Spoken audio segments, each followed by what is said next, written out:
네, 안녕하십니까 여러분, 반갑습니다. 근보이는 투자생활 근투생의 김민호입니다.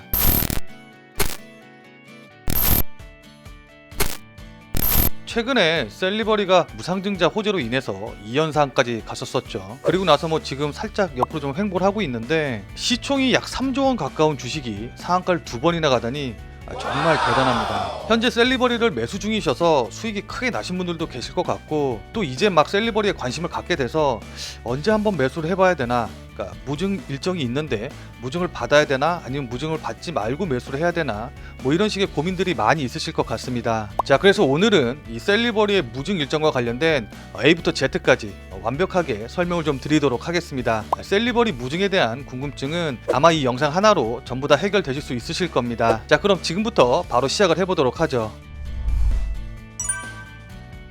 자, 일단 그러면은 무상증자 공시부터 한번 살펴봐야겠죠. 일단 셀리버리 무상증자 결정이 나온 공시를 좀 살펴보면은, 첫 번째로 신주 배정 기준일이 2021년 2월 2일로 되어 있는 걸 확인해 보실 수 있으실 겁니다. 자, 그래서 어떤 분들은 이렇게 오해하시는 분들이 계시더라고요. 2월 2일 이날 당일에만 매수를 하게 되면은 무상증자를 받는 거 아닌가?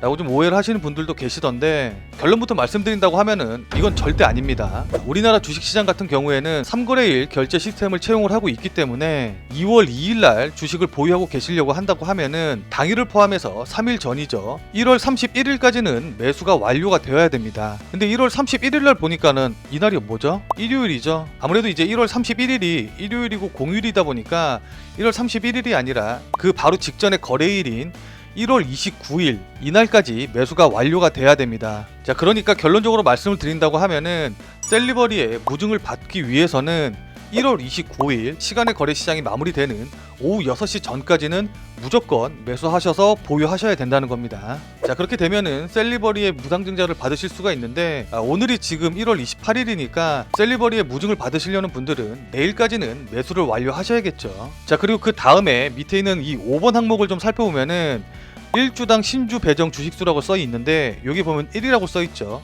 자, 이게 무슨 말이냐면은 여러분들이 한 줄 갖고 있으면 그 한 주당 한 주를 더 준다는 뜻입니다. 자, 그러니까 예를 들어서 1월 29일까지 셀리버리의 주식을 10주 갖고 계셨다고 하시면은 여기에 10주를 더 플러스해서 총 20주가 된다는 뜻이고, 만약에 100주를 갖고 계셨다고 하시면 여기에 플러스로 100주를 더 줘서 총 200주를 갖게 되신다는 뜻입니다. 야, 근데 이렇게 보니까 정말 대박이죠. 보유 주식수가 2배가 된다고 하면은 내 증권계좌의 금액이 갑자기 2배가 되는 것일 테니까요. 자, 정말로 이렇게 된다면 정말 좋겠죠. 근데 아쉽게도 이렇게 되지는 않습니다. 그건 바로 2월 1일, 그러니까 신주 배정 기준일인 2월 2일에 바로 직전인 2월 1일에 바로 권리락이 발생하기 때문인데요. 권리락이 발생하는 이날 셀리버리의 주가는 절반으로 줄어들게 됩니다. 자, 이게 무슨 말이냐면은, 예를 들어서 셀리버리의 1월 29일의 종가가 40만원이라고 한다고 하면은 2월 1일 아침에 20만원으로 줄어든다는 뜻이겠죠. 자, 그러니까 결론적으로 말씀드려서 40만원일 때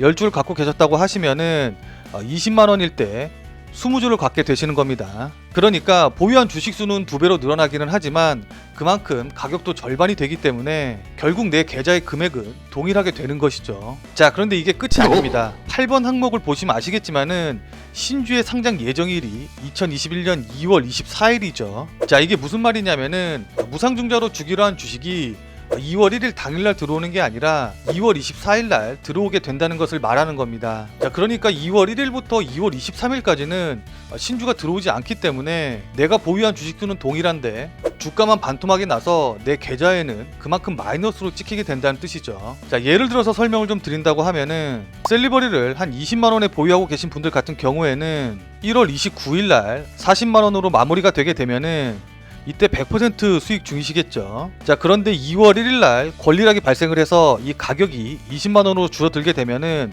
계좌에는 플러스 0%로 찍히게 될 겁니다. 그러니까 어제까지만 해도 100% 수익 중이었는데 그 수익금이 전부 다 날아간 것처럼 보이게 되는 거겠죠. 자, 그리고 만약에 셀리버리를 무상증자를 받기 위해서 40만원, 그러니까 1월 29일 종가에 매수를 했다라고 하시는 분들 같은 경우에는 1월 29일 같은 경우에는 플러스 0% 수익으로 마무리가 됐겠지만은 바로 그 다음 날인 2월 1일에는 권리락이 발생을 해서 주가가 20만원으로 떨어졌기 때문에 내 계좌에는 마이너스 50%가 뜨게 될 겁니다. 그리고 그만큼 손실 금액이 잡히게 될 거고요. 자, 이런 계좌 상태가 신주가 들어오게 되는 2월 24일까지 계속 지속이 될 것이기 때문에 이게 나중에 무상증자가 들어오는 건 알긴 하지만 아무래도 심리적으로 조금 좀 타격을 입을 수는 있겠죠. 자, 그리고 실제로 만약에 이 마이너스 50%인 상태에서 매도를 하게 되면 어떻게 되느냐, 내 계좌에는 마이너스 50%라고 찍히게 되고 그만큼 손실로 잡히게 됩니다. 자, 또 그리고 반대로 지금 20만원에 매수하셨던 분들 같은 경우에는 만약에 2월 1일날 권리락이 발생하고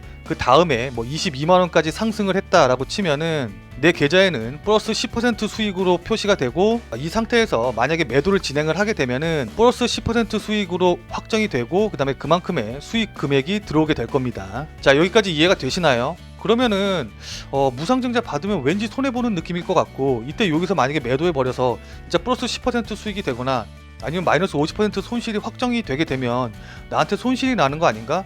내가 그만큼 손해를 보는 거 아닌가? 라고 이제 오해를 하실 수도 있으실 것 같은데, 자, 이런 현상은 2월 24일날 무상증자된 물량이 들어오게 되면은 한 번에 다 해결이 되게 되는데요. 왜냐면 2월 24일날 셀리버리를 1원에 매수한 걸로 해서 증권 계좌에 들어오기 때문이죠. 자, 그래서 예를 들어서 한번 좀 다시 설명을 좀 드린다고 한다고 하면은, 우선 셀리버리를 20만원에 매수하셨던 분들 같은 경우에는 여기에 플러스 1원으로 해서 보유한 수량만큼 들어오기 때문에 평단가가 10만원으로 낮아지겠죠. 그러면 만약에 이 2월 24일날 셀리버리의 주가가 22만원이라고 한다고 하면은 그때 바로 120% 수익으로 수익률이 바뀌게 되는 겁니다. 자, 그리고 또 40만원에 매수하신 분들 같은 경우에는 마찬가지로 1원의 물량이 들어오기 때문에 평단가는 20만원이 될 테고, 2월 24일날 22만원이었다고 하면은 이때는 10% 정도 수익중이 되겠죠. 자, 그리고 만약에 2월 24일 이전에 셀리버리의 주식을 전부 다 매도했다 라고 한다고 하면은 이때에도 무상증자 물량은 1원으로 해서 들어오기 때문에 2월 24일날 셀리버리의 주가가 22만원이었다고 하면은 이때 1원으로 들어온 셀리버리의 주식 물량만큼은 그 수익률이 어마어마하겠죠. 자, 이제 이해가 되시나요? 그러니까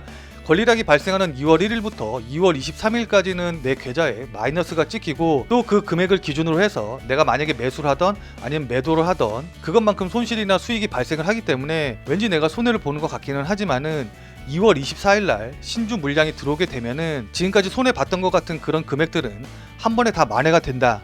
이것만 기억을 하시면 될 것 같습니다. 자, 그러면 지금까지 설명을 듣고 눈치채신 분들도 있기는 하시겠지만은, 무상증자를 받아서 주식수가 늘어난다고 하더라도 만약에 이 셀리버리의 주가가 움직이지 않는다고 하면은 수익도 그 다음에 손실도 나지 않게 되겠죠. 자, 그럼 여기서 또다시 의문이 하나 드실 겁니다. 아니, 그럼 왜 무상증자가 호재라고 하는 거지? 자, 간단하게 말씀을 드린다고 하면은 가격이 좀 싸져 보이는 효과가 있기 때문입니다. 자, 예를 들어서 셀리버리가 40만원에서 80만원으로 100% 상승한다고 하는 것보다 20만원에서 40만원으로 100% 상승한다고 보는 게 왠지 조금 더 쉬워 보이지 않으시나요? 40만원에서 80만원으로 간다고 하면 왠지 가격이 좀 너무 높아 보여서 좀 부담스러울 수가 있는데, 20만원에서 40만원으로 간다고 하면 또 그거는 그럴 수도 있을 것 같다 라는 생각이 들기 마련이거든요. 그렇기 때문에 대부분의 무상증자를 한 종목들 같은 경우에는 권리락 당일날 급등하는 효과가 나오게 되는데요. 자, 여러분들이 잘 아시는 박셀바이오 같은 경우에도 무상증자를 진행을 했고 12월 30일날 권리락이 발생을 하였죠. 자, 그래서 권리락 당일인 12월 30일날 주가에 무슨 일이 있었나